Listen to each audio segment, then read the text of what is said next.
कह दिया था भागा सिद्ध को भी लोगों ने कह देते कुछ लोग। सैव पक्ष व्याप्त भाव, संपूर्ण पक्ष व्याप्त न होने के कारण से व्याप्त सिद्ध करके भी कुछ लोगों ने भागा सिद्ध का दूसरा नाम क्या रख दिया, व्याप्य सिद्ध नाम रख दिया। इति क्वचित उच्यते है। यथा वेदा पौरुष उपाख्यानात्मकत्वादि, जिस दृष्टांत ने देखा है वेद कैसे हैं, पौरुष हैं। क्यों? वो कथा रूपी है, वो गुरु शिष्य संवाद, पिता पुत्र संवाद इत्यादि संवाद रूपा है, उपाख्यानात्मक होने से ऐसे किसने हेतु दिया। यह हेतु संपूर्ण वेद में तो लागू नहीं होता, ये संपूर्ण वेद कथात्मक नहीं है। कुछ हिस्सा है ना, उपनिषद में भी क्या पूरा का पूरा उपनिषद है तो कथात्मक नहीं है। अभिशवास उपनिषद में कहाँ कथा, कोई संवादात्मक नहीं है। केनोपनिषद में भी कुछ हिस्सा है, कुछ हिस्सा नहीं है। कठोपनिषद तो पूरी कथा है, नचिकेत और यमराज जी का बातचीत है। इस तरह से कोई कोई ऐसा है कहीं, इसलिए संपूर्ण वेद तो कथात्मक नहीं है ना, तो वेद के एक हिस्से में गया है ना, इसे भागा सिद्ध कहते हैं।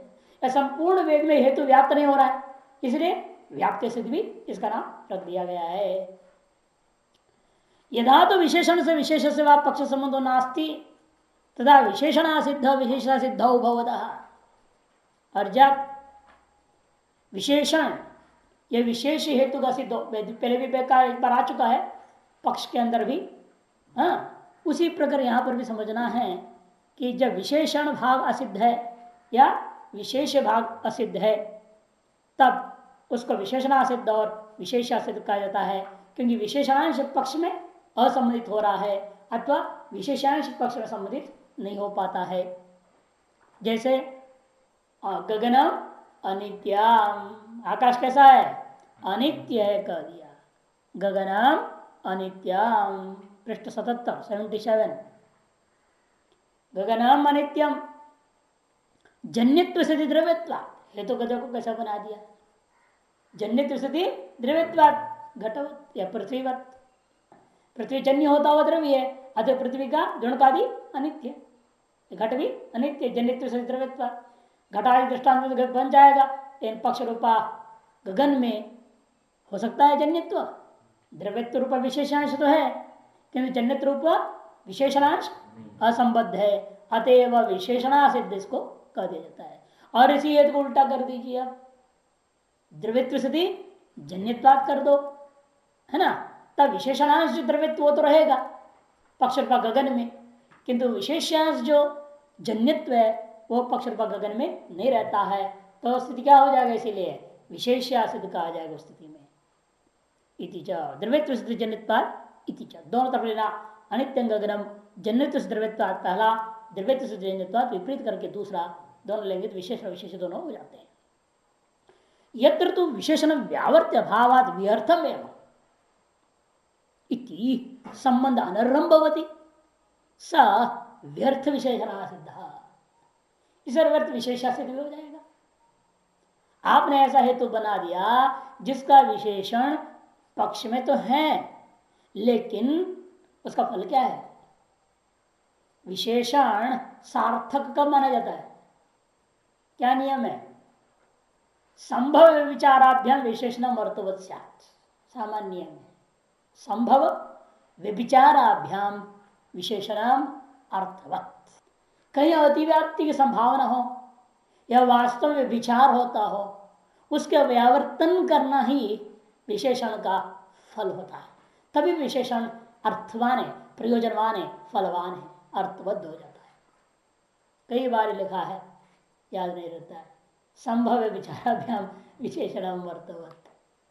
कहने का मतलब यहां पर देखिए, पक्ष में हेतु का ऐसा विशेषण दे रहे हो जो कि पक्ष में तो है वो, लेकिन पक्ष में हेतु के लिए विशेषांश रखते हम तो कोई अतिव्याप्ति हो या कोई विचार होता या किसी का व्यावर्तन करने पर फल होता तो वह विशेषण सार्थक है। कि विशेषण का लक्षण ही क्या है, विद्यमान व्यावर्तकत्व विशेषणत्व।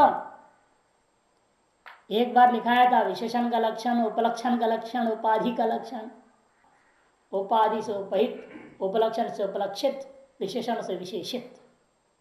विद्यमान सती कार्यान्वयित्व सती इतर व्यावर्तकत्व विशेषण से लक्षण। विद्यमान हो कार्यान्वयी हो और इतर का व्यावर्तन करे जो, उसी का नाम विशेषण है। और यदि इतर व्यावर्तन नहीं किया तो फायदा क्या उस विशेषण का। इतर व्यावर्तन का मतलब कहीं अतिव्याप्ति हो रहा है उसका व्यावर्तन करना है। नील कमलम कह दिया, नील विशेषण है, क्यों विशेषण है नील? क्यों रक्त आदि केवल कमलम कह देते तो रक्त आदि कमल को आप ला सकते थे। हाँ, वांछित क्या था? नील कमल। तो नील शब्द ने क्या किया? रक्त आदि जो संभावना थी, रक्त आदि में जो विचार था उसका व्यावर्तन कर दिया। इसलिए नील शब्द कमल में विशेषण रूप में सार्थक हो जाता है। तद्वत यहाँ पर विशेषण सार्थक तब मानी जाएगी जब वो इतर का व्यावर्तन करे। और यदि इतर व्यावर्तन कुछ भी रहा नहीं तो विशेषण व्यर्थ हो जाएगा। ऐसी स्थिति में हेतु का उस विशेषण का कहेंगे हम व्यर्थ विशेषण, सिद्ध नाम से बोला जाएगा। जैसे दृष्टांत देखिए, घटो अनित्य द्रव्यत्व स्थिति कृतकत्वात् करके इसने बना दिया। घटो अनित्य द्रव्यत्व स्थिति कृतकत्वात् बना दिया। अब यह हेतु में क्या है? द्रव्यत्व विशेषण है, कृतकत्व विशेष है। यद्यद कृतकम तत्त अनित्यम, इतने से काम चलता। यद्यद द्रव्यत्व स्थिति कृतकत्व तत्त अनित्यत्व कहने क्या जरूरत है? जो जो द्रव्य होता हुआ कृतक है वो अनित्य है, ये कहने का जरूरत नहीं, क्यों? द्रव्यत्व विशेषण जो दिया व्यर्थ है या नहीं? यदि भी घटरूपा पक्ष में द्रव्यत्व भी है, घटरूपी पक्ष में द्रव्यत्व भी है, कृतकत्व भी है, विशेषण भी है, विशेष का संबंध भी हो सकता है, कोई दिक्कत तो है नहीं। लेकिन घट में कृतकत्व मात्र अंश को हम हेतु घटाते हैं तो कहीं भी विचार हो रहा है क्या? सकल घटों में से किसी घट में कृतकत्व हो और कृतकत्व ना हो, ऐसा कोई जगह मिल रहा है? जिस जिस अतिव्याप्ति का व्यावर्तन करने के लिए द्रव्यत्व को विशेषण देना पड़ रहा हो, ऐसा कुछ भी नहीं है। कि जितना भी घट है, सकल घट क्या है? पक्ष आपका, सकल घटों में कृतकत्व है या नहीं? और सकल घटों में द्रव्यत्व भी है। ऐसा कोई घट नहीं है जिसमें द्रव्यत्व ना हो और कृतकत्व हो। द्रव्यत्व ना हो और कृतकत्व हो तब तो व्यभिचार होता है ना। उसमें अतिव्याप्ति निवारण करने के लिए हमें द्रव्यत्व विशेषण देना पड़ता।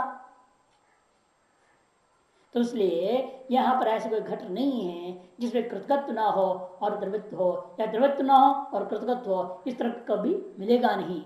जितने भी घट होंगे सभी में द्रव्यत्व भी है, सभी में कृतकत्व भी है। अतः द्रव्यत्व विशेषण जो दिया गया है तुम्हें, वह किसी भी चीज का व्यावर्तन नहीं करने के कारण से व्यर्थ हो गया। अतः इस विशेषण को व्यर्थ विशेषण कहा जाता है। सब लिखने देखे वहां पर वर्णन कर रहे, एवं कृतकत्व सती द्रव्यत्वादिति व्यर्थ विशेषा सिद्ध। इसे ठीक उल्टा कर दो, कृतकत्व सती द्रव्यत्वादि तो बना दो, तब क्या होगा? व्यर्थ विशेषा सिद्ध कहा जाएगा। क्योंकि कृतकत्व ही अनित्यत्व को सिद्ध करने में समर्थ है।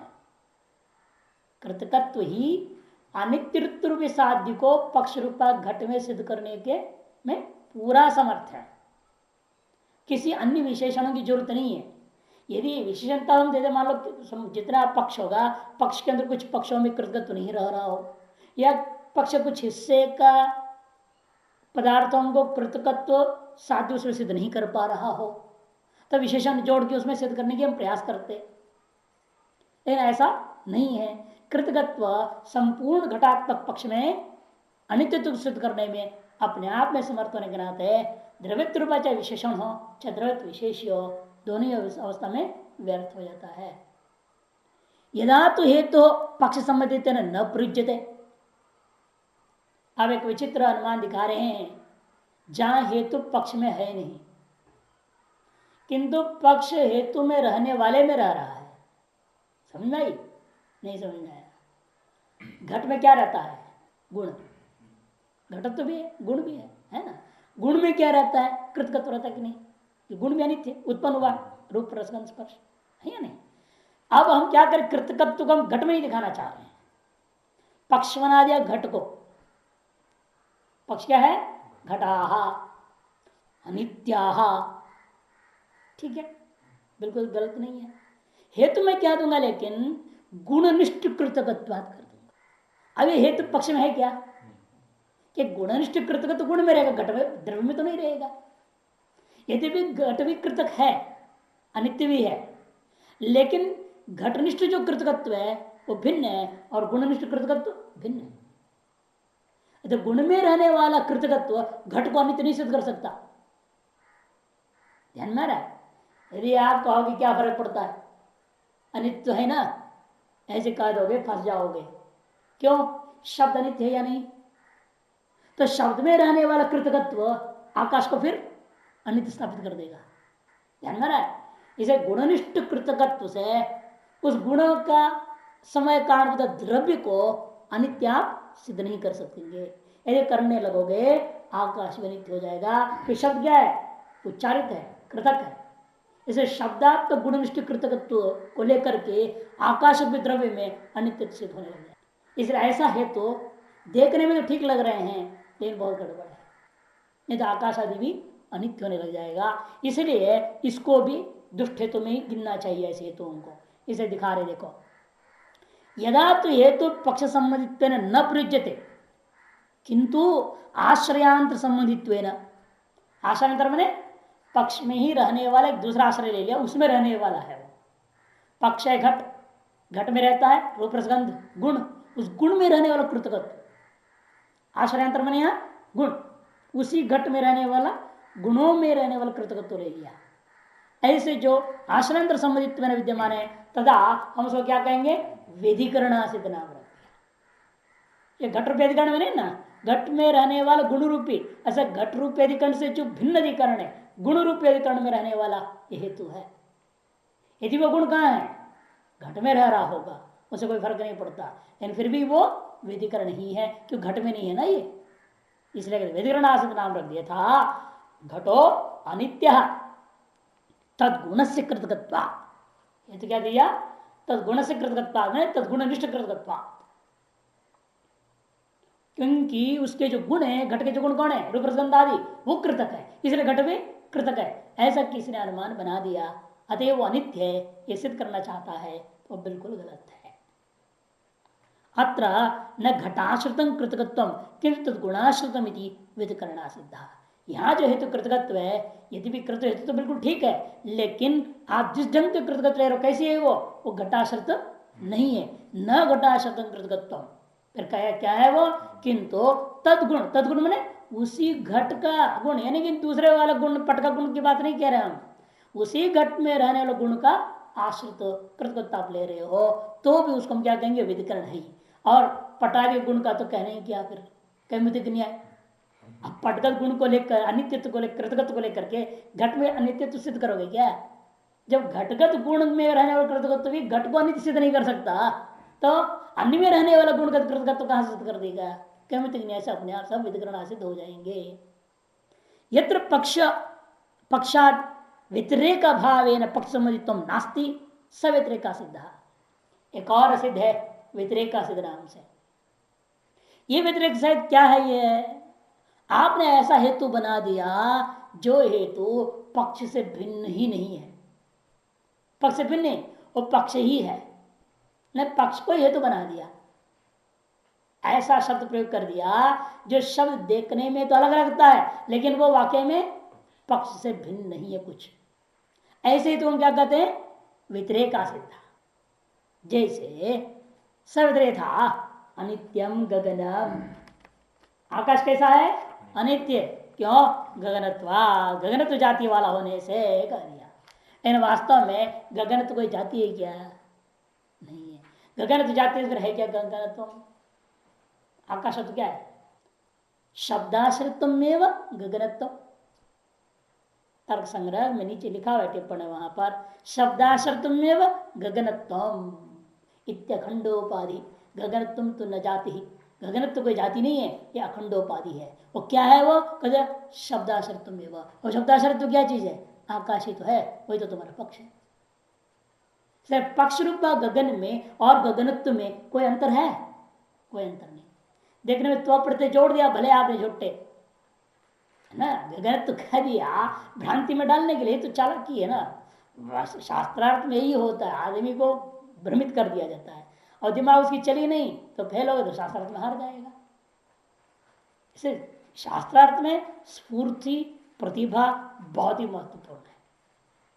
स्मृति वगैरह तो जरूर है ही, लेकिन सत्य स्फूर्ति होना चाहिए। अगले ने बोला झटके पकड़ने की क्षमता, स्फूर्ति होनी चाहिए, और ऐसी प्रतिभा होनी चाहिए, और उसके काट करने की दिमाग तुरंत वाक्यावली चलनी चाहिए।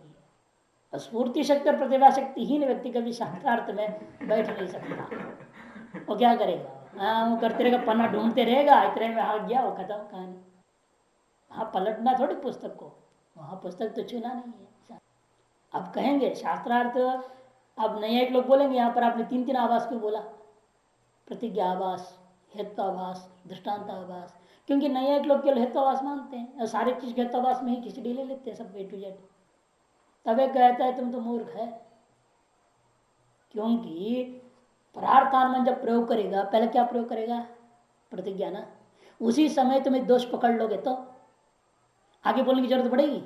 वहीं वो शास्त्र परास्त होगा कि नहीं हो गया? आप आगे बोलने के अवसर दे, इसका मंद बुद्धि वाले हैं। प्रतिज्ञा आभास को पहचान नहीं पाया, उसने प्रतिज्ञा बोल दिया, फिर हेतु भी बोल दिया, फिर उदाहरण भी बोल दिया, बाद में तुम दोष दे रहे हो। कितना बड़े बुद्धिमान हो तुम। हम वो हैं प्रतिज्ञा बोलते उसकी चोटी पकड़ लेते हैं, तुमने गलत प्रतिज्ञा आभास बोल दिया है। आगे बोलने का अवसर ही नहीं देना हमने। वो हेतु उदाहरण व्याप्ति व्याप्ति कुछ बोलने की जरूरत ही नहीं, प्रतिज्ञा में उसको पकड़ लो।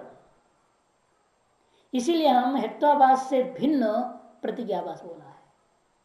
कई बार होता है प्रतिज्ञा बिल्कुल ठीक है, हेतु गड़बड़ है, तो प्रतिज्ञा के बोलने के बाद जैसे हेतु बोलेगा तुम उसको पकड़ लेंगे, हम उसको हेत्वाभास से दूषित कर देंगे। कई बार मान व्यक्ति ऐसा प्रयोग कर दिया है, प्रतिज्ञा भी ठीक लग रहा है, हेतु भी ठीक लग रहा है, किंतु व्याप्ति जहां ग्रहण करेगा वो गड़बड़ है, तो दृष्टांताभास। इसे यावत जिस क्रम से व्यक्ति बोल रहा है उसी क्रम से आप यदि शुरू में पकड़ सकोगे तो शुरू में पकड़ लो, अंत बीच पकड़ सको बीच पकड़ लो, अंत पकड़ लो। इसे तीनों आवाज पृथक मानना पड़ेगा। सबको मेरे यही कहता आवाज कहना उचित नहीं है करके आगे भी अभी समझाएंगे। स्फूर्ति इसी का नाम है। अब देखो गगनम अनित्यम गगनत्वात् कह दिया। गगनत्वात् कहने से आपको लगता है जाति बोला है, कुछ अलग बोला है, ठीक है बोला है। ये नहीं, गगनत्व नाम का जाति नहीं ना। गगनत्वम किम शब्दाशर्ते शब्दार्थंच पक्ष में पक्ष से अभिन्न हो गया, पक्ष से भिन्न नहीं है, इसे इसका नाम व्यतिरेक असिद्ध नाम रख दिया गया।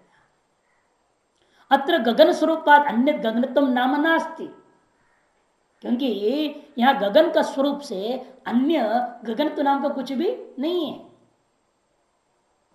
येषाम स्वरूपादि नाम अज्ञान है, इनके स्वरूपादि का आपको ज्ञान नहीं हुआ, इनके स्वरूप का ज्ञान न होने से उसको क्या नाम रख दूंगा? अज्ञान आसिद नाम रख दूंगा। या संशय हो जाए इनके स्वरूप में तो संदिग्धासिद नाम से कहा जाएगा। यथा किसने बोला देवदत्तो बहुधनी भविष्यति, देवदत्त कैसे हो जाएगा?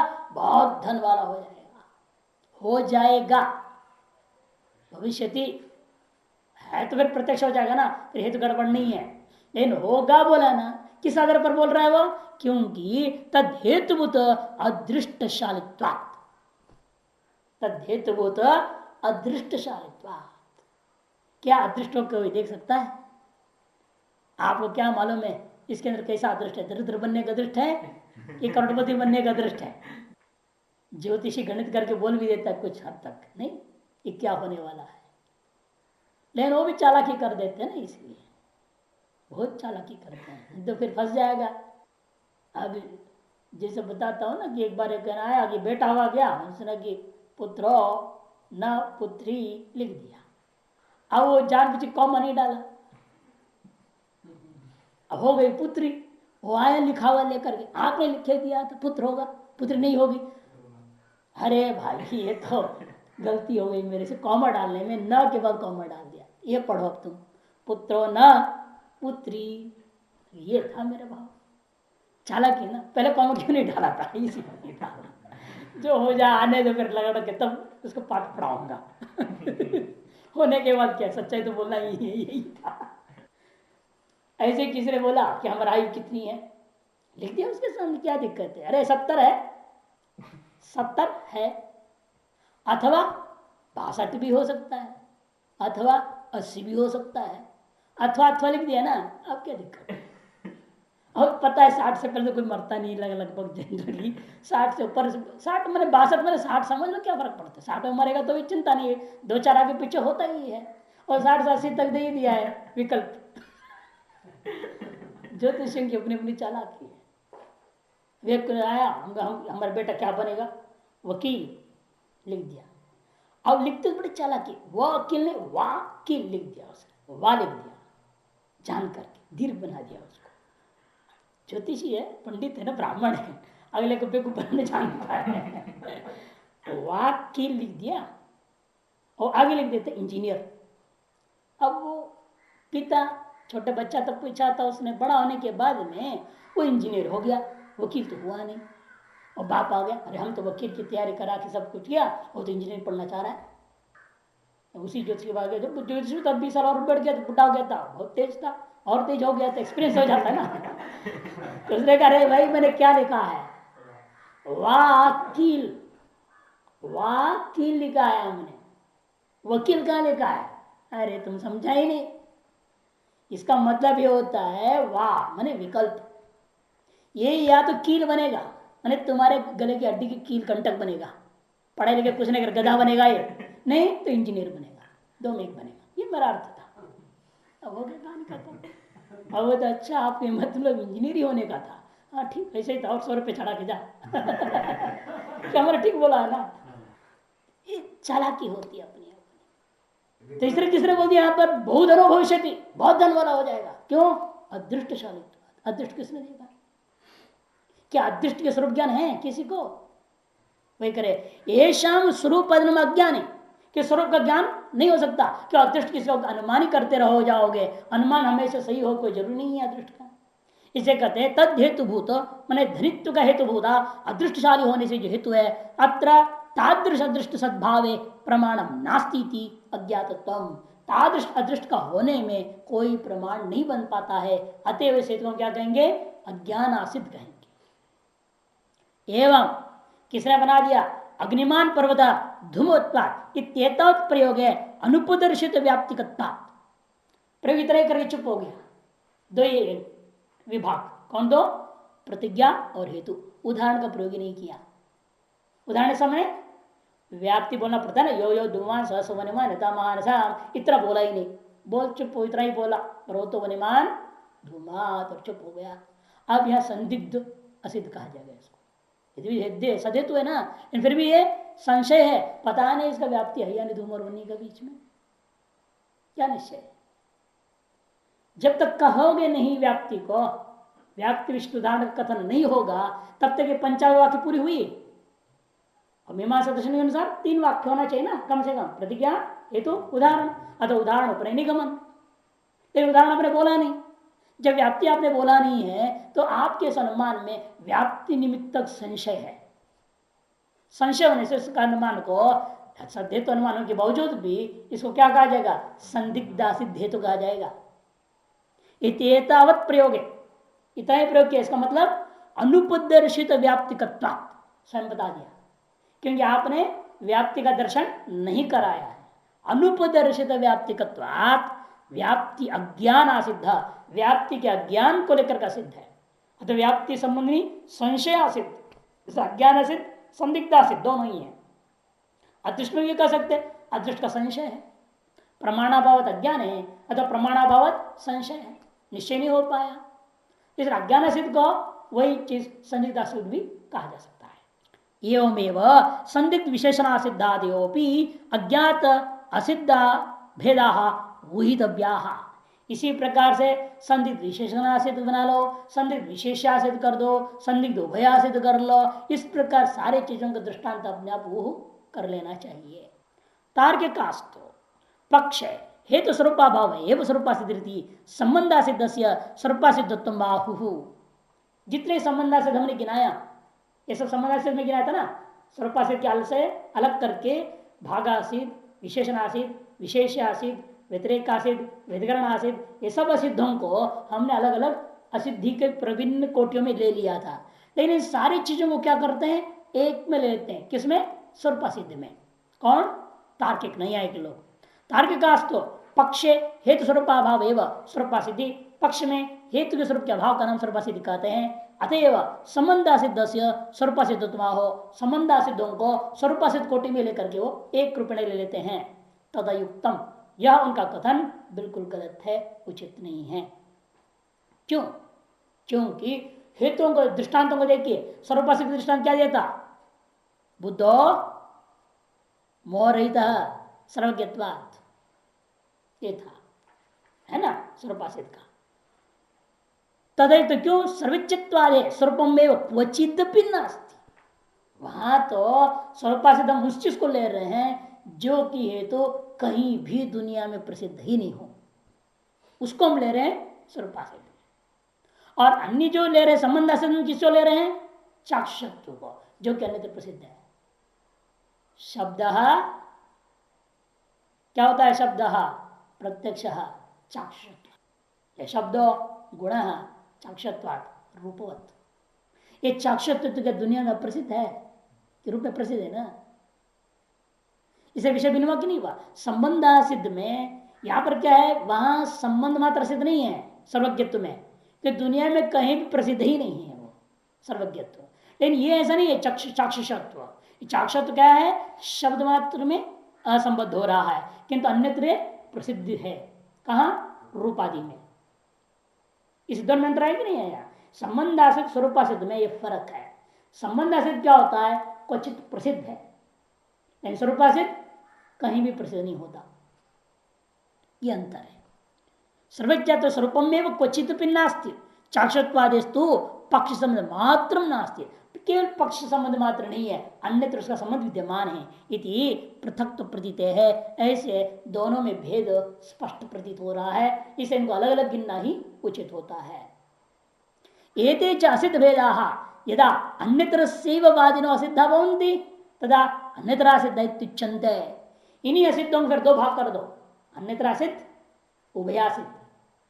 अन्यत्र सिद्ध मने इन हेतुओं को जब एक शास्त्रार्थ में दो लोग बैठे हुए हैं, वादी प्रतिवादी, इन आपके तरफ दिया हुआ इन असिद्धों में से असिद्ध को एक पक्ष वाला मान रहा है, तो उसका नाम अन्यत्र सिद्ध कहा जाएगा। ये दोनों मान लेते हैं वादी प्रतिवादी, तो उसको उभयासिद्ध कहा जाएगा। जैसे आपने कहा सर्वज्ञत्व क्या हेतु है? स्वरूपासिद्ध है। ये केवल मीमांसक के दृष्टिकोण में सर्वज्ञत्व है, लेकिन बौद्ध क्या मानते हैं? बौद्ध क्या कहेंगे? हे मेरे बुद्ध भगवान को तुम कैसे कह सकते हो सर्वज्ञत्व नहीं है? वो तो सर्वज्ञ। उनके मत में सर्वज्ञत्व स्वरूपासिद्ध नहीं है। मीमांसकों के दृष्टिकोण में पक्षभूता बुद्ध भगवान में सर्वज्ञत्व असिद्ध है, इन बौद्धों के दृष्टिकोण में सिद्ध है। इसीलिए एक वादी प्रतिवादी दोनों के बीच में से वादी को इष्ट है, प्रतिवादी को इष्ट नहीं है, या प्रतिवादी को इष्ट हो वादी को इष्ट न हो, उस समय भी क्या कहेंगे? अन्यत्र सिद्ध कहेंगे। उस असिद्ध भेदा, जितने भी असिद्ध भेद है सारे के सारे को हम बता रहे हैं। यदा अन्यत्र सेववादिनो असिद्धा, दो वादियों में से किसी एक ही के दृष्टिकोण में असिद्ध हो जाएंगे, तदा उस समय उस असिद्ध को अन्यत्र सिद्धा इत्युच्यन्ते, अन्यत्र सिद्ध नाम से कहते हैं। जैसे दृष्टांत क्या है? बुद्धो मोह रहित सर्वोक्त अस्माकम एव सिद्ध। अस्माकम ने मीमांसका दृष्टिया एवं असिद्ध, न तो बौद्धानाम दृष्टिया। एवं उभयोरपि सिद्ध, और दोनों के मत वादी प्रतिवादी दोनों ने स्वीकार कर लिया, हाँ भाई आपने जो दोष दिया ठीक ही है, हमने गलती से अनुमान कर दिया, आपने हमारा अनुमान में गलती पकड़ ली, और वह गलती को स्वीकार कर ले रहा है। इसे वादी प्रतिवादी दोनों के दृष्टिकोण से दोष स्वीकार हो जाए, असिद्धि स्वीकार हो जाए, तब उसका नाम उभय सिद्ध हो जाता है। यथा शशो हिंस्र विषाणित्वादिति, खरगोश हिंसक प्राणी है, क्यों? कहते विषाणित्वात्, सींग वाला होने से, महिषवत, महिष के समान, ऐसे किसने प्रयोग कर दिया? अब बाद में आपने जब दोष दिया हो मान लेते हैं, दोनों मान लेंगे। इसमें वाक्य में जब दिमाग में आते नहीं, वास्तव में खरगोश का सींग ही नहीं होता, और सींग से कहां मारेगा किसी को? हिंसक कैसे बन जाएगा? वो हो नहीं सकता है। तो यहां उभया सिद्ध हो गया कि दोनों के द्वारा विषाणित्व शश में असंबंध स्वीकार कर लिया जाता है। इस प्रकार से असिद्ध नामक हेत्वाभास का विचार पूरा होता है, और आप विरुद्ध नामक हेत्वाभास का विचार शुरू करते हो। विरुद्ध सचक, इससे पहले जो अन्य लोगों की बात जो टीका में बताई गई, थोड़ा उसमें दृष्टि डालिए। दिंगनाग ने असिद्धि के 4 भेद केवल बताए हैं, उभया सिद्ध, अन्यतरा सिद्ध, संदिग्धा सिद्ध, आश्रय सिद्ध इति। जबकि पारसार्थ विषय ने 5 प्रकार बताया, स्वरूपासित, संबंधासित, व्यतिरेकासित, आश्रय सिद्ध, व्याप्ति सिद्ध नाम से। और इन सबसे अलग करता हुआ भागासित को गिना दिया चिदानंद पंडित ने, जिसका अनुसरण इन्होंने अपना मानवोदयकार ने भी किया है। चिदानंद पंडित के अनुसार स्वरूपासिद्ध, आश्रयसिद्ध, संबंधासिद्ध, व्यतिरेकासिद्ध, भागासिद्ध नाम से 5 प्रकार लेते हैं। इतना अंतर कर दिया ना। पारसार्थ मिश्र ने व्याप्ति सिद्ध कह दिया, उसे इन्होंने कह दिया भागासिद्ध। ये मतांतर है, लेकिन है तो असिद्ध अनेक प्रकार के, इनको अंतर्भाव कर दिया जाता है। अथ विरुद्ध सच बाधक वार्तिके व्यपदिश्यते द्विधा चासो स्वरूपस्य विशेषस्य च बाधनात्। विरुद्ध नामक हेतु के दूसरा नाम है बाधक। श्लोक वार्तिककार कुमार भट्ट, जिनके आधार पर मानवेद ग्रंथ बना हुआ है, उन्होंने विरुद्ध का दूसरा नाम रखा है बाधक। और सभी ने परंपरा में 2 प्रकार का विरुद्ध दोष माना, बाधक माना है। एक स्वरूप बाधक, दूसरा विशेष बाधक। विधाच सौ स्वरूपस्य विशेषस्य बाधनात्। स्वरूप का बाध होने से स्वरूप विरुद्ध स्वरूप बाधक नाम से कहा जाता है, और विशेष को बाधने के कारण से विशेष विरुद्ध या विशेष बाधक नाम से कहा जाता है। तत्र साध्य विपरीत व्याप्त साध्य स्वरूप सिद्ध स्वरूप विरुद्ध यथा। जो साध्य विपरीत में व्याप्त है, साध्य भाव से व्याप्त हेतु जो होता है, उसको साध्य के स्वरूप का विरोध कर दिया ना उसने। साध्य के अभाव का व्याप्त होने का मतलब क्या? साध्य से व्याप्त नहीं है। साध्य का स्वरूप के विरोधी की स्वरूप क्या है? साध्य भाव, उससे व्याप्त हो गया। इसलिए इसका नाम क्या रख दिया हमने? स्वरूप विरुद्ध, तो स्वरूप बाधक है। जिस हेतु ने जिस स्वरूप को अर्थात साध्य का जिस स्वरूप को पक्ष में सिद्ध करना चाहता था, बल्कि उल्टा क्या हो गया? वह है तो उस साध्य के स्वरूप के अभाव विपरीत का व्याप्ति को ग्रहण कर गया। साध्याभाव व्याप्त हेतु विरुद्ध, इसको हम कहते हैं स्वरूप बाधक, स्वरूप विरुद्ध। यथा शब्दो नित्य कृतकत्वात्। शब्द कैसा है? नित्य। क्यों? कृतक होने से। ऐसे किसी अनुमान कर दिया। यह अनुमान कैसा है? कृतकत्व तो नित्यत्व के अभाव अनित्यत्व से व्याप्त है। क्योंकि तत्र नित्यत्व अभावत्व, नित्यत्व अभावत्व अर्थात साध्य स्वरूप का विपरीत हो गया ना। साध्य है नित्यत्व, उसके अभाव है अनित्यत्व, उससे इसकी व्याप्ति गृहीत हो गया है कृतकत्व द्वारा। इसे कृतकृत्व अनित्यत्व होता है, अर्थ नित्यत्व अभावत्व हुआ, साध्य भावत्व आ गया, साध्य भाव से व्याप्त हो गए हेतु। अतएव यह हेतु कृतकत्व तो नित्यत्व रूपी स्वरूप को ही बाध दिया। किसमें? शब्द रूपा पक्ष में। अतएव इस हेतु को स्वरूप विरुद्ध हेतु या स्वरूप बाधक हेतु कहा जाता है। समझा रहे? अत्र नित्यत्व विपरीतेन अनित्यत्वेन व्याप्त कृतकत्व नित्यत्व प्रति विरुद्धत्वात् तस्य बाधकम भवति। नित्यत्व विपरीत क्या है? अनित्यत्व, उसके द्वारा व्याप्त है। कौन? कृतकत्व। इसलिए यह कृतकत्व है तो नित्यत्व के प्रति विरुद्ध हो गया है, विरोधी बन गया है। इसलिए यह कहा जाता है नित्यत्व साध्य के स्वरूप का विरुद्ध का विरोध करने वाला है, अतएव या स्वरूप का बाध करने वाला है। इसे इसको स्वरूप विरुद्ध या स्वरूप बाधक नाम से कहा जाता है। और सीधे सीधे साध्य को बाधता नहीं है, मैंने साध्य का विरोध नहीं कर रहा है, साध्य के स्वरूप का, कि साध्य का एक विशेष स्वरूप का विरोध करता है।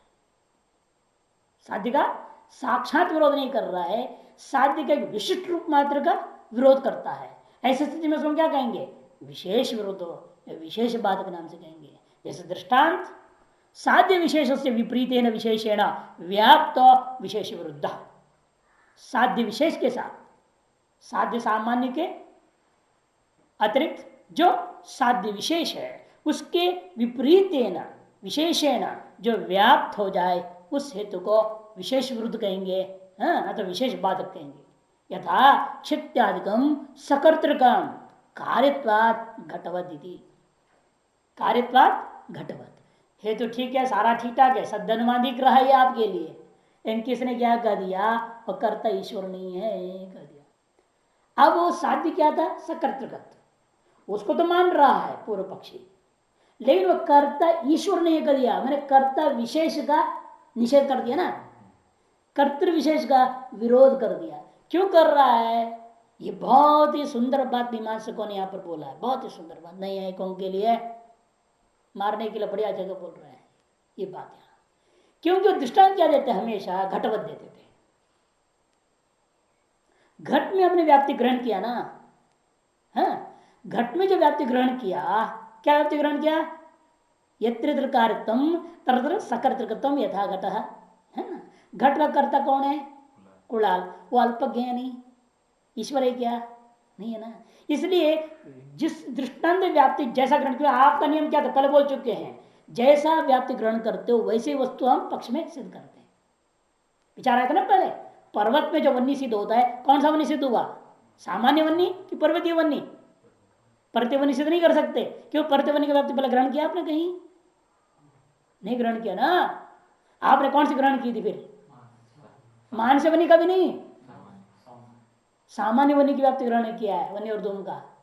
यदि मैंने ग्रहण कहा किया, मानस में देखा क्या चीज, मानस धूम और मानस वन्य को, लेकिन हम व्याप्ति जब ग्रहण करते हैं वहां हम करते क्या है, विशेष अनालिंगित शब्द प्रयोग किया, याद है। जो मानसीय वन्य में विशेष क्या है, मानसियत्व, मानस धूम में विशेष क्या है, मानसियत्व। वो मानसीय वन्य का मानसियत्व, मानस धूम का मानसियत्व को छोड़ दो, उन विशेषों से अनालिंगित जो सामान्य कौन है, यत्र धूम तत्र वन्नी, ये व्याप्ति ग्रहण किया। उस व्याप्ति के द्वारा सिद्ध होने वाला पर्वत में जो वन्नी सिद्ध हो वो भी पहले सामान्य ही सिद्ध होगा। यादृश व्याप्ति ग्रहण किया पदार्थ, तादृश पदार्थ ही वहां ग्रहण होगा, ये सामान्य नियम है अनुमान का। इस नियम के तहत घट में आपने कीदृश व्याप्ति ग्रहण किया, कर्तृकत्व, अल्प के कर्तृत्व ग्रहण किया ना, जीव कर्तृत्व ग्रहण किया है ना, तो फिर यहाँ ईश्वर कर्तृत्व कैसे सिद्ध करोगे। इसीलिए क्षित्यंकुरादिगम सकर्तृकम से ईश्वर सिद्ध नहीं होता, किंतु कोई विशिष्ट जीव ही सिद्ध होगा। ठीक है, हमारे और आपके नहीं हो सकते, कोई विशिष्ट जीव होगा स्पेशल, जो विशेष बना सकता है। योगी आदि के समान विमान हो गए लक्षण जीव, लेकिन ईश्वर होना कोई जरूरी नहीं है। तो कर्तृकत्व सिद्ध क्यों हुआ इससे, लेकिन कर्ता कौन है, अल्पज्ञ जीव है या सर्वज्ञ ईश्वर है या कोई विशिष्ट जीव है, ये तो सिद्ध नहीं कर सकते हो। लेकिन जिस तरह की व्याप्ति ग्रहण किए हो वह व्याप्ति अल्पज्ञ कर्तृक ही सिद्ध करता है। अतएव इनका कहना है कि देखो, क्षित्यादिगम सकर्तृ कार्य घटती अत्र साध्यस्य क्षित्यादि कर्तु अशरीरित्व नाम विशेषा। आप यहां क्या दिखाना चाह रहे हैं, साध्य जो सकर्तृकत्व है वो अशरीरी है, कि सशरीरी हम लोग जो है जगत को उत्पन्न नहीं कर सकते। इसलिए आप क्या सिद्ध करना चाह रहे हैं, इसे सकर्तृकत्व के द्वारा अशरीरी ईश्वर को सिद्ध करना चाहते हैं, आपके लक्षित है ना। इस अनुमान से नहीं आई को क्षित्यादि का कर्ता अशरीरित्व नाम विशेष तस्य विपरीतेन, लेकिन ठीक उसको विपरीत यहां सिद्ध हो रहा है। क्यों, दृष्टांत जो आपने लिया घटपट आदि वह सब सशरीरी के द्वारा ही होता है, अशरीरी के द्वारा नहीं होता। अल्पज्ञ के द्वारा होता है, सर्वज्ञ के द्वारा होता नहीं है। इसे कहते हैं विपरीतेन शरीर रूपेण विशेषण व्याप्त, ना साध्य का सीधे व्याप्त विपरीत व्याप्त नहीं हो रहा है, साध्य विशेष के साथ के विपरीत व्याप्त हो रहा है। साध्य विशेष क्या है, अशरीरित्व, साध्य सकर्तृकत्व, उसका विशेष स्वरूप क्या है, अशरीरित्व, अशरीरित्व का विपरीत क्या है, शरीरित्व, उससे व्याप्त है कार्यत्व हेतु घट में दृष्टांत में। समझ में आई बात, साध्य क्या है, क्षित्यादिकम सकर्तृकम कहा आपने, अर्थात साध्य है सकर्तृकत्व सामान्य, कोई न कोई करता है। लेकिन वो आपने निर्णय लिया, उसका विशेष स्वरूप क्या निर्णय लेना चाह रहे हैं, अशरीरी होगा वो, ये सिद्ध करना चाह रहे हैं। तो अशरीरी का विपरीत क्या हुआ, शरीरित्व, अर्थात साध्य सकर्तृकत्व, उसका विशेष हो गया अशरीरित्व, उसका विपरीत है शरीरित्व, उससे व्याप्त हेतु है कार्यत्व हेतु। साध्य विशेष के विपरीत से व्याप्त हुआ कि नहीं हुआ? साध्य विशेष के अभाव से व्याप्त हुआ कि नहीं हुआ? इसलिए इस हेतु को हम क्या कहेंगे? विशेष विरुद्ध या विशेष बाधक कहेंगे। साध्य के स्वरूप सामान्य का बाधक नहीं हुआ कि साध्य के स्वरूप का विशेष है। साध्य स्वरूप क्या था? सगर्तकृत्व, उसका विशेष क्या है? अशरीरित्व, उसका विपरीत का व्याप्त है। तस्य विपरीतेन शरीरित्व रूपेण विशेषण व्याप्तम घटादिशु कार्यत्वम इष्टम इति अशरीरित्व से बाधकम भवति। इसलिए अशरीरित्व को ये बाध रहा है और साध्य विशेष स्वरूप को बाध रहा है। अशरीरित्व बाधे च कर्तृमत्ता बाध्यते। इसे क्या हुआ? हेतु भी बाधित हो गया। जब अशरीरित्व कृतगत सिद्ध नहीं कर पाया, कार्य सिद्ध नहीं कर पाया, तो हेतु भी क्या हो गया? इसलिए असिद्ध हो गया उस पक्ष में।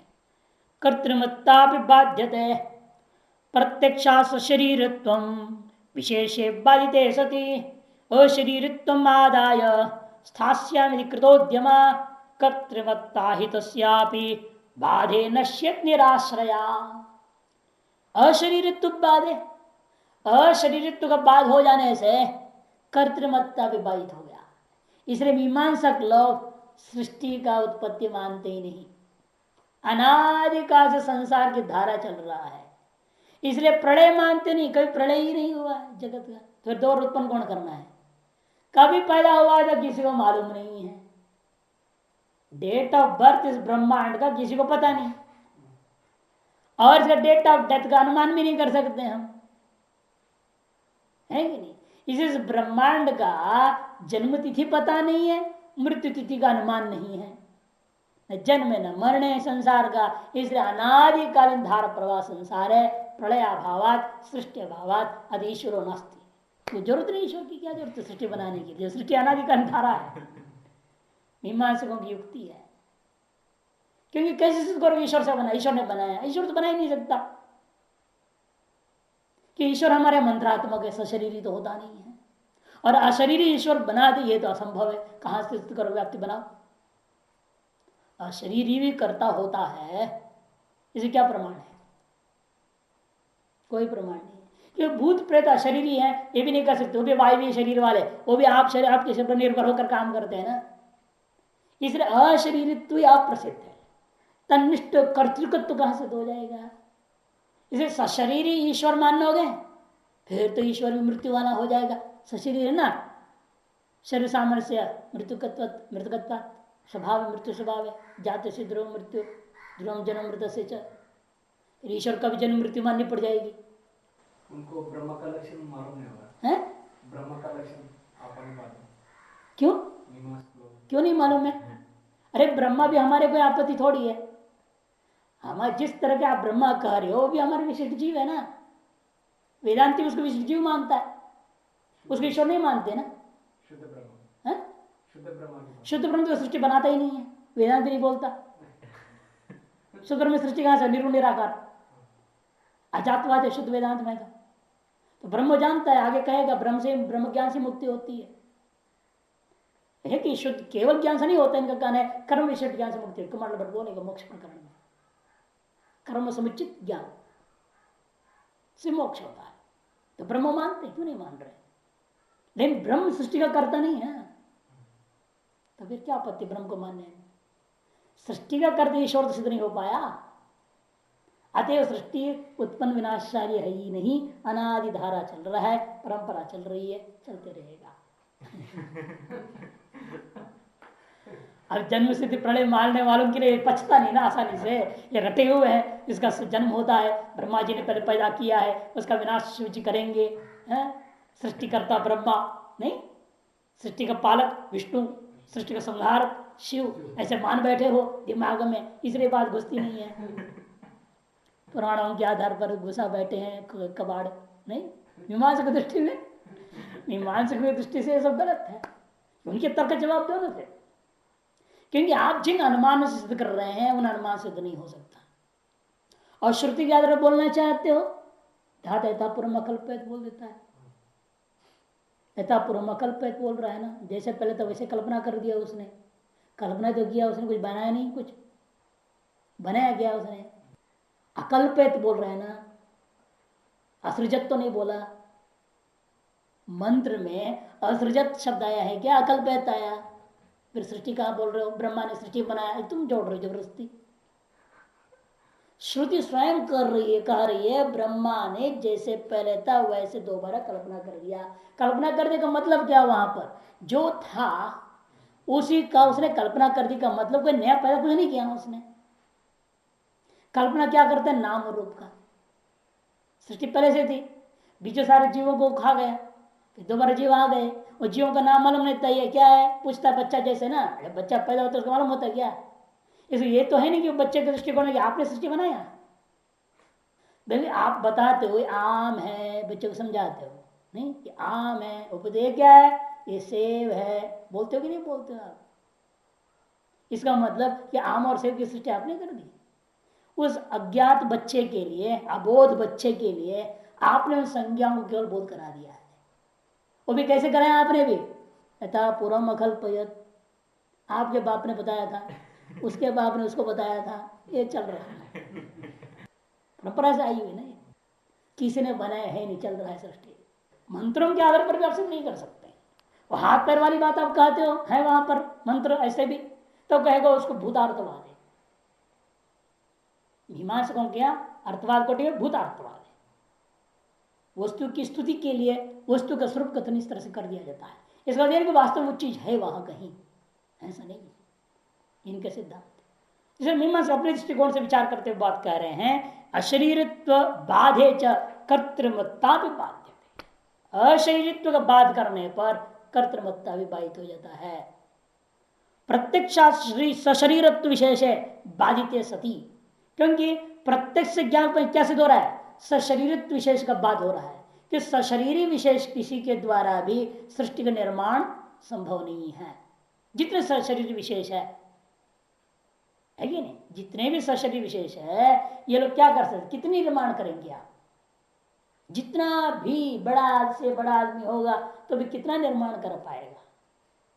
जितने वृद्धि सिद्धि वाला होगा।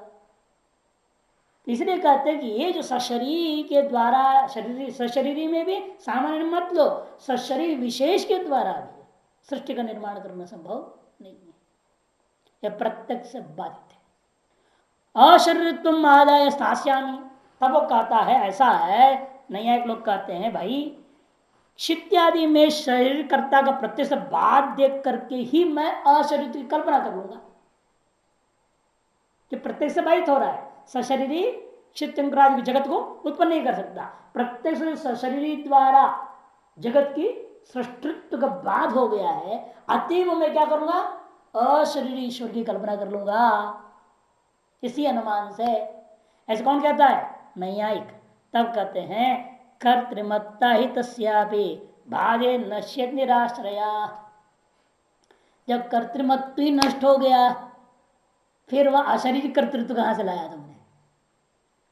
जब मैंने कर्तृत्व को ही बाध दिया, आप अशरीर कर्तृत्व कहां से लाओगे?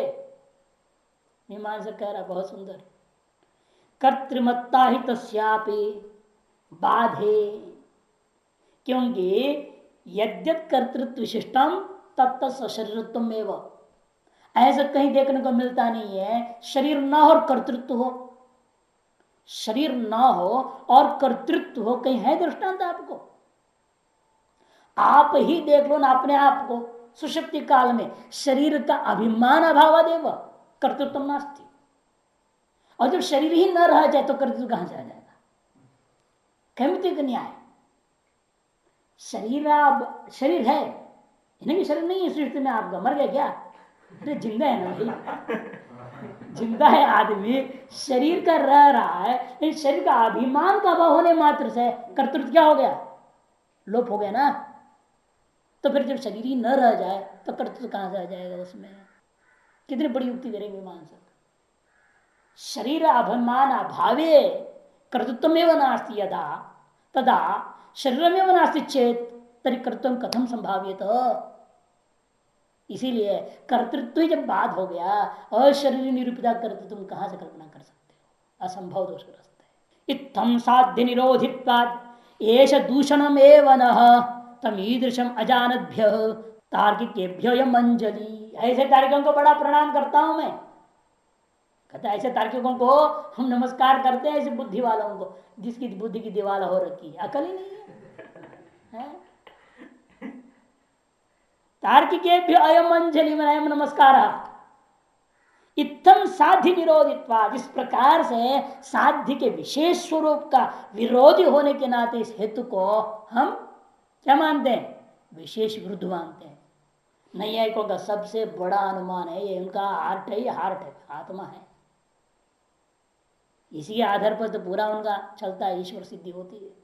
शित्यंकुरादिकाम सकर्तृगम कार्यत्वाद घटवत, इसी के आधार पर सारा चलता है। अब उसी को उन्होंने खत्म कर दिया, हार्ट अटैक हो गया। कहते तार्किकेभ्यो अयम अंजलि, क्यों? क्योंकि यह साध्य निरोधित्वाद एष दूषणमेव न, हमारे मत में यह हेतु भी दुष्ट हेतु ही है। तम ईदृशम, ऐसा वह हेतु को अजानद्य, न जानते हुए इस सम्मान ईश्वर को सिद्ध करने का प्रयास करने वाले उन तार्किकों को हमारा बार बार नमस्कार है। मजाक उड़ा दिया। इस प्रकार से विरुद्ध हेतु का वर्णन पूरा हो गया। और अब कहते हैं सब विचार अनेकांतिक। अनेकांतिक का दूसरा नाम क्या है? जो व्यभिचार से युक्त है। व्यभिचारेण सह इति सब विचार सो अनेकांतिक। विपक्षे भी वर्तमान यावत, अर्थात कहने का मतलब जब विपक्ष में रह जावे है तो उसका नाम अनेकांतिक है। सएव साधारण उच्चते, इसी को लोग साधारण अनेकांतिक दिखा देते हैं, साधारण दिखा देते हैं। यथा अनित्य शब्द प्रमेयत्वात्, शब्द कैसा है? अनित्य। क्यों? प्रमेयत्वात् हेतु दे दिया। और प्रमेयत्व तो कहाँ है? नित्यों में भी रहता है कि नहीं रहता है? नित्य कौन? आकाश आदि, उनमें भी प्रमेयत्व ही है। इसे अत्र ही प्रमेयत्वम नित्येषु भी वर्तते इति अनेकांतिकत्वम। यहाँ जो सन्मान में कहा हुआ जो हेतु है साध्य भाव अधिकरण में है। साध्य है अनित्यत्व, उसके अभाव हो गया नित्यत्व, उसका उनके अधिकरण हो जाएगा निश्चित अधिकरण। साध्य भाव का निश्चय है जहां, ऐसा अधिकरण कौन हो गए? नित्यत्वाधिकरण आकाश आदि, उनमें भी प्रमेय हेतु विद्यमान है। विपक्ष सत्य होने से असत होना चाहिए, सत्य हो गया, इसलिए इसको साधारण अनेकांति कहते हैं। यत्र तो विपक्ष वृत्तित्व संदिग्ध, जहां पर लेन हेतु विपक्ष में है यह निश्चय नहीं हो पाया, संदिग्ध है, उस स्थिति में उसको संदिग्ध अनेकांतिक रखा गया। संदिग्ध अनेकांतिक यथा क्षणिका भाव सत्वात्, बौद्धों ने अनुमान कर दिया, बौद्धों का अनुमान है सकल भाव पदार्था, जितने भी भाव है घटपटादि भावा क्षणिका, सर्वम क्षणिका। क्यों? सत्वात् एक। यहां पर अक्षणिकत्व सत्व से बाधा भाव हो सकता है ना। जो अक्षणिक है, जो नित्य है, उनमें भी तो सत्य हो सकता है ना। उसमें सत्य को कोई रोक रहा है? उसमें सत्य को किसने रोका नहीं है। इसलिए उसे सत्य की संभावना को देखते हुए ये निश्चय भी नहीं है, क्योंकि वो लोग अक्षणिक वस्तु को मानते ही नहीं। उनके मत में सर्वम क्षणिकम, लेकिन हमारे मत में अक्षणिक पदार्थ भी है, उसमें सत्य की संभावना है। अतएव संदिग्ध अनेकांतिक कहा जाता है। अक्षणिकत्वे अपि, कोई ऐसा भाव पदार्थ ले लो जो हमारे मत में जैसे आकाश है भाव पदार्थ है, वो कैसा है? वो अक्षणिक है, नित्य है ना, अक्षणिक है। वहां सत्व या नहीं? हमारे दृष्टिकोण से है, उनके दृष्टिकोण में आकाश नाम का अक्षणिक वस्तु नहीं है, इसे संदिग्ध हो गया ना। ऐसे संदिग्ध विषय में विपक्ष वृत्ति है, शंकिता भवती, शंकित हो जाता है, अतः उसको संदिग्ध अनेकांतिक कह दिया जाएगा।